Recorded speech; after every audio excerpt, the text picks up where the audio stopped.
ভারতের আগরতলায় আসলে কি হয়েছে বিষয়টি আমরা জানবার চেষ্টা করব। ত্রিপুরা রাজ্যের রাজধানী আগরতলায় সোমবার বাংলাদেশের সহকারী হাইকমিশন প্রাঙ্গণে ঢুকে হামলা চালানো হয়েছে, সেখানে ভাঙচুর চালানো হয়েছে এবং একই সঙ্গে বাংলাদেশের পতাকা নামিয়ে পতাকা ছিঁড়ে ফেলা হচ্ছে। এই দৃশ্য বিভিন্ন সংবাদ মাধ্যমে এসেছে, ভিডিও ফুটেজে দেখা গেছে। বাংলাদেশে সংখ্যালঘু নির্যাতনের অভিযোগে হিন্দুত্ববাদী সংগঠন হিন্দু সংঘর্ষ সমিতি সহ কয়েকটি সংগঠনের সমর্থকরা এই হামলা চালান। এদিন মুম্বাইয়ের বাংলাদেশ উপ হাইকমিশনের কাছাকাছি বিশ্ব হিন্দু পরিষদের আয়োজনে কয়েকশো লোক বিক্ষোভ করেছেন।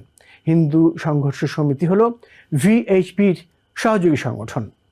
আমরা দেখেছি আগরতলায় যে ঘটনাটি ঘটেছে সেই ঘটনায় বলা হচ্ছে, অভিযোগ করা হচ্ছে যে সেখানকার আইন প্রয়োগকারী সংস্থা ব্যবস্থা নেয়নি, তারা বাংলাদেশ দূতাবাস রক্ষায় পর্যাপ্ত ব্যবস্থা নেয়নি। এই অবস্থায় ভারতের পররাষ্ট্র মন্ত্রণালয় কি বলছে আমরা জেনে নিই।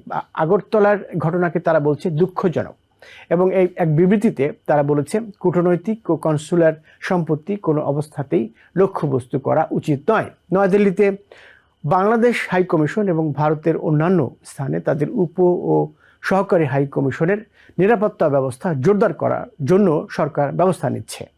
হামলা ভাঙচুর ও পতাকা অবমাননা ঘটনায় ক্ষুব্ধ প্রতিক্রিয়া জানিয়েছে ঢাকা।